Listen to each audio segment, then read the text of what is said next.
Hello दोस्तों, welcome to sleepy classes. तो आज की फ्यू मिनट सीरीज में हम 5 इंपॉर्टेंट एग्रीकल्चर की स्कीम्स डिस्कस करेंगे। सबसे पहली स्कीम है मॉडिफाइड इंटरेस्ट सबवेंशन स्कीम। तो बेसिकली यहाँ पर यूनियन कैबिनेट ने अप्रूव किया था लास्ट ईयर कि स्टोर करते हैं interest subvention on short term agriculture loans to 1.5% for all the financial institutions. Simple से एग्जांपल की फार्मर ने डायरेक्टली बैंक को अप्रोच किया कि भैया मुझे लोन चाहिए। बैंक ने बोला ठीक है, हम आपको 7% पर यहाँ पर लोन दे देंगे।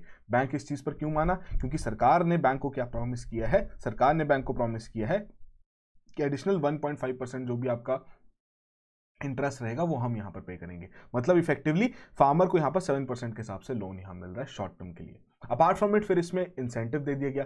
यदि फार्मर टाइम पे सारी रिपेमेंट कर देता है तो यहां सरकार क्या करेगी? सरकार यहां पर 3% का जो इनका इंटरेस्ट रहेगा उसे यहां रिफंड कर देगी। तो मतलब इफेक्टिवली फार्मर को अगर टाइम पे रिपेमेंट कर देता है तो इन्हें कितना 4% पर ये लोन यहां पर अवेल हो जाएगा। तो यही बेसिक सी कहानी आपकी इंटरेस्ट सबवेंशन स्कीम से रिलेटेड। तो लेंडिंग इंस्टीट्यूशंस कौन कौन से यहां पर रखे गए हैं उनकी डिटेल्स यहां पर आपको दे दी गई है। एप्लीकेबिलिटी कौन सी ईयर से कौन सी ईयर तक है वो आपको ध्यान रखना है। शॉर्ट टर्म एग्रीकल्चर लोन है 3 लाख तक का एग्रीकल्चर एज अलाइड एक्टिविटीज के लिए।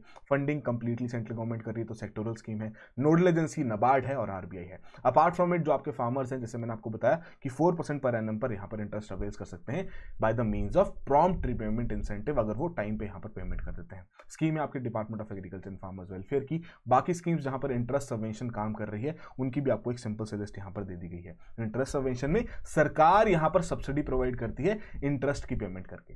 सेकंड स्कीम की ओर बढ़ते हैं, पीएम प्रणाम। तो बेसिकली ये स्कीम यहां पर लॉन्च की गई है ताकि केमिकल फर्टिलाइजर्स का जो यूजेज है उसको हम कम कर सकें, रिड्यूस कर सकें और स्टेट्स को इंसेंटिवाइज कर सकें। तो ये भी स्कीम सिर्फ और सिर्फ प्रपोज की गई है, लॉन्च नहीं की गई है। बट अगर एग्जाम से पहले लॉन्च हो जाए तो एक बेसिक से इंफॉर्मेशन इसके बारे में समझ लीजिए। स्कीम है union ministry of chemical and fertilizers की, जिसके लिए कोई सेपरेट बजट नहीं रखा गया है। जो एग्जिस्टिंग फर्टिलाइजर सब्सिडी स्कीम है उसके आधार पर जो भी पैसा बचेगा वो बेसिकली ग्रांट के तौर पर यहां पर दे दिया जाएगा कि जितना भी सब्सिडी की सेविंग्स होगी उसका 50% यहां पर एज अ ग्रांट स्टेट को ट्रांसफर कर दिया जाएगा, जिसमें से 70% स्टेट्स द्वारा यहां पर यूज किया जाएगा ताकि एसेट क्रिएशन की जा सके with related to technological adoption, ताकि ऑल्टरनेटिव जो आपके फर्टिलाइजर्स है उनके अडॉप्शन यहां पर की जा सके। अपार्ट फ्रॉम इट जो रिमेनिंग 30% का ग्रांट का जो अमाउंट है वो यहाँ पर एफपीओस के लिए, जो आपके पंचायत हैं, फार्मर्स को इंसेंटिवाइज करने के लिए यहाँ पर यूटिलाइज किया जाएगा, जो कि बेसिकली इस पर्टिकुलर स्टेप में यहाँ पर हेल्प कर रहे हैं ताकि केमिकल फर्टिलाइजर्स को रिप्लेस किया जा सके। तो ये बेसिक सा इनिशिएटिव यहाँ पर रखा गया पीएम प्रणाम के आधार पर। फिर आती है प्रधानमंत्री किसान सम्मान निधि योजना। तो ये वो स्कीम है जिसके माध्यम से 6,000 रुपए पर एनम पर फैमिली को यहाँ पर प्रोवाइड किए जाते हैं। तो पहले इसमें रिस्ट्रिक्शन थी स्मॉल और मार्जिनल लैंड होल्डिंग फार्मर्स के लिए ही, बट अब यहाँ पर सभी के लिए ओपन कर दी गई है। अपार्ट फ्रॉम इट इसमें नोडल मिनिस्ट्री आपकी मिनिस्ट्री ऑफ एग्रीकल्चर है। पेमेंट का जो मोड रहता है वो डीबीटी के माध्यम से रहता है और कार्यभार सौंपा गया है state as well as UT governments को कि उनके द्वारा यहाँ पर आइडेंटिफिकेशन की जाएगी। फिर यहाँ पर कौन कौन से लोग एक्सक्लूड किए गए हैं स्कीम से उनकी लिस्ट यहाँ पर आपको दे दी गई है। तो प्लीज इस लिस्ट से एक बार गो थ्रू कर लेना, इस प्रकार से भी क्वेश्चन वहां पर पूछा जा सकता है। फिर आती है इंश्योरेंस प्रोवाइड करने वाली स्कीम प्रधानमंत्री फसल बीमा योजना। तो अगेन ऑब्जेक्टिव यहाँ पर क्या है कि जिस प्रकार के क्रॉप लॉसेज यहाँ पर हो रहे हैं तो फार्मर्स को उसके अगेंस्ट प्रोटेक्ट किया जा सके। तो बेसिकली इसकी कवरेज की बात करें तो जितने फार्मर जिन्होंने लोन लिया है उनके लिए तो कंपलसरी है, जिन्होंने लोन नहीं लिया है किसी प्रकार का उनके लिए ऑप्शनल यहां पर रखी गई है। नेशनल क्रॉप इंश्योरेंस पोर्टल एक माध्यम सोर्स यहां पर रखा गया जिसके आधार पर इस स्कीम की एनरोलमेंट यहां पर हो सकती है। एंड अपार्ट फ्रॉम इट ये जो स्कीम है ये कवर करता है आपके सभी प्रकार के क्रॉप्स को जिनसे रिलेटेड पुराना यील्ड डेटा अवेलेबल है।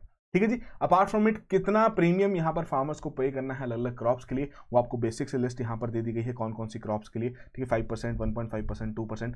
पहले भी पीवाईक्यू से रिलेटेड पूछा जा चुका है। बचा कुचा जितना भी अमाउंट यहाँ पर रहेगा वो केंद्रीय सरकार और राज्य सरकार के बीच में शेयर किया जाएगा 50-50 बेसिस पर, एक्सेप्ट नॉर्थ ईस्टर्न रीजन के लिए जहां पर 90:10 रहेगा।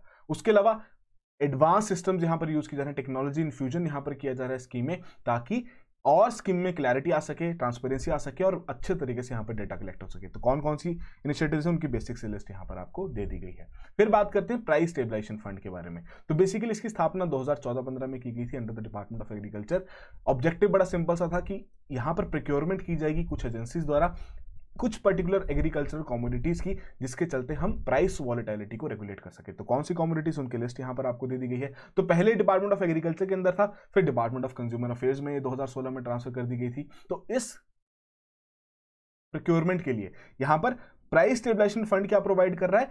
इंटरेस्ट फ्री लोन्स यहां पर प्रोवाइड कर रहा है सेंट्रल एजेंसीज को, जिसके आधार पर वो प्रोक्योरमेंट वहां पर कर सकते हैं। ठीक है, तो इसमें आपकी सेंट्रल एजेंसीज हो गए, यूटी गवर्नमेंट्स होगी, या बाकी आपकी बाकी स्टेट एजेंसीज भी हो सकती हैं, तो वो उनके द्वारा इस प्रकार की प्रोक्योरमेंट यहाँ पर की जा सकती है ताकि प्राइस वॉलेटिलिटी को अवॉइड कर सके, होर्डिंग वहां पर ना हो, ठीक है, कि प्रॉपर बफर स्टॉक यहाँ पर मेंटेन रखा गया। तो अब बफर स्टॉक अगर मेंटेन रखना है तो उसके लिए अगर इंपोर्ट भी करना पड़ता है तो उसकी भी पेमेंट आपकी इस फंड के माध्यम से यहाँ पर की जा सकती है। Apart from it, from this particular purpose, states को यहाँ पर सेटअप करना है रिवॉल्विंग फंड, जिसमें 50-50 कंट्रीब्यूशन यहाँ पर state as well as centre की रहेगी, except for the north eastern states जहाँ पर 75:25 का रहेगा। सेंट्रल एजेंसीज को भी अपना खुद का फंड यहाँ पर स्थापित करना है, जिसमें एंटायरली जितनी भी कंट्रीब्यूशन है वो सेंट्रल गवर्नमेंट की यहाँ पर रहेगी। अदर देन दैट, जो पूरा मैनेजमेंट है इस फंड का, उसका कार्यभार small farmers agri business consortium को यहाँ पर दिया गया है। तो ये थे आपके बेसिक से इंपॉर्टेंट इनिशिएटिव्स या स्कीम्स जो कि एग्रीकल्चर से रिलेटेड यहाँ पर निकाली गई हैं। तो इसी तरीके से हमारा क्रैश कोर्स इकोनॉमी से रिलेटेड अभी भी चल रहा है, मात्र 2000 में आपका पूरा इकोनॉमी यहाँ पर कवर हो रहा है, और अराउंड 40 to 50 आवर्स में, तो डेफिनेटली आप इसे अवेल कर सकते हैं। अपार्ट फ्रॉम इट, एफएलटीज भी यहाँ पर अवेलेबल हैं जो कि आपके लिए काफी इंपॉर्टेंट है before going for the prelims examination. So that will be all the very best, have a good preparation.